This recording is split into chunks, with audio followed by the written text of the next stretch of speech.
ይሄ ባህር ማለት ነው እንደዚህ አይነት ባህር ነው ይሄ ሐይቅ ምናምን ይሄ የተገደቡ እንትኖች ሳይሆኑ እንደዚህ በቃ የተፈጥሮ ባህር ማለት ነው አንተንም ያው የኦተንን የጥጎን ዋና አስተውሰኸኛል ማለት ነው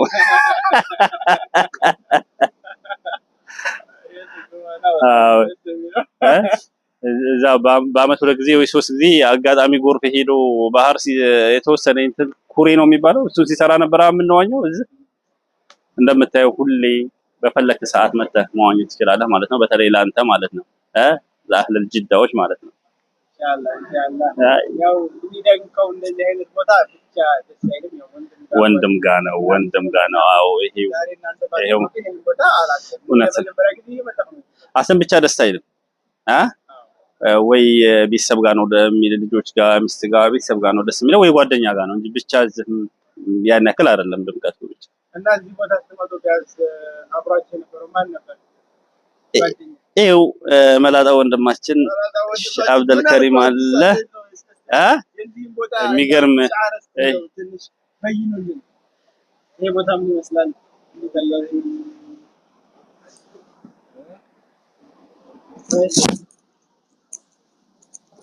ይሄ ቦታ ምን ይመስላል እንዲታያችሁ እቺ ነገር ይው ምንድነች መርፊ ሲለግም ቅቤ ወጋም ነው አቁሞቶ ተናገር እና ምን ይታያችሁ ወላሂ ያው ለሚያስተነትኑ ሰዎች إن في خلق السماوات والأرض شيخاتين المغرب لا يقرأت آية لج إن في خلق السماوات والأرض واختلاف الليل والنهار والفلك التي تجري في البحر እነዚህ በቃ እንደው የአላህን ተአምራቶች ወላሂ ጠጋብለህ በቃ ያላየሃቸው ነገራቶች ብቻ የአላህን ፍጥረቶች ባየህ ቁጥር የሆነ አላህን ታቀበታለህ አሁን ይሄ ሌላ መሬት ያለ አይመስልም ባህሩን ስታየው ማለት ነው መሬት መኖሩ ራሱ ያስታውቃል እስከ ጥግ ድረስ ውሃ ብቻ ነው የምታይበት ይሄ እንግዲህ ወላሂ እኔ እንጃ ብቻ የአላህን ኃያልነት ያሳያል እዚች ውሃ በኩባያ እዚች ዳሯ ጋርለች የምትባለው ውሃ ታወዛውዛለች አንተ መርከቡንም የሆነ እዚህ የሚመጡትን ነገር ሲያወዛውዝ ትልቅ የምትላቸው ነገሮች ሁሉ ሲያወዛውዝ ታያለህ كيف ወደ መሃል ብትገባ وما ادراك والله كيف መሃል ላይ ገብተህ ደግሞ ያለው ነገር ስትፈክረው የአላህን ችሎታ በቃ والله እንጃ እንዴት አድርጎ አስቀመጠው መሬት ጋር እንዳይደርስ አድርጎ መሬት ላይ ሰውን እንዳይጎዳ አድርጎ ቦታውን ይዞ እንዲቀመጥ ይሄን የሚያክል ውሃ ዝም ብሎ ፍስስ ቢወጣ አንድ ቦታ ዓለም በቃ ብቻ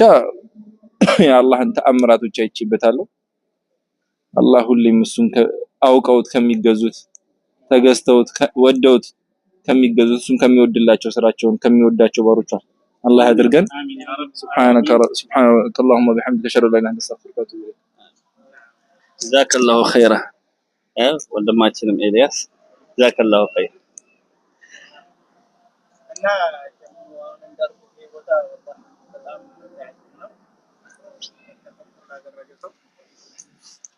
እና ምን ሰማው ወደ ሰው ዝሮ ካሜራው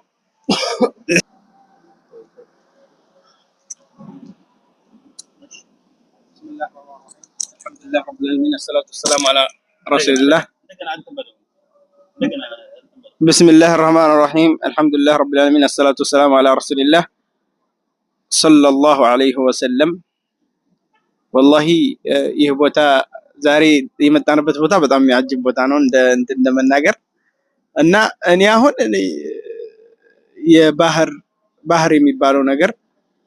በጣም የሚያጅበን ነው ያኔ ትምህርት ለተወሰደበት ሰውና እንትን ላለበት الله سبحانه وتعالى ለራሱ ምን ይላል በቁርአኑ ألم ترى إلى الفلك تجري في البحر بنعمة الله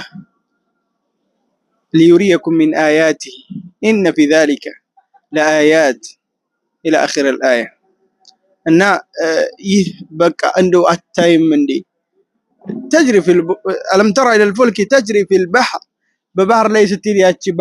እንትኗ ማለት ነው መርከቧ ጀልባ بنعمة الله يعني በአላህ ጸጋ ነው እንጂ አሁን ያቺ ባህር ዝም ብሎ ሰው የሰራት በዛ በባህር በዛ ሁሉ ባህር ላይ እንዴት ብላ ልትሄድ ትችላለች እና ይህ ትልቅ ኒዕማ ነው ይሄ ነገር ማለት ነውና በዚህ በባህር ደግሞ ጥቅሙ ያ ብቻ አይደለም ተፈኩር አንድ ሰው ራሱን የሆነ መጨናነቅ ውስጥ ምናምን ሲገባ ሁላ ለራሱ ባህር ውስጥ መጥቶ ተፈኩር የምታደርግበት ነገር ነው። ወደ ራስህ የሚመልስልብህ ነገር ነውና በተለይ እንደውም እዚህ አካባቢ ሳውዲ አካባቢ ያለን ማለት አረቡ ምድር ውስጥ ያለ ነው። እንደውም ሙቀት አለና አሁን ለራሱ የሚገርማቸው ግን ይወት ትላለ ባህር አጠገቡኝ ነው ያላበኝ እና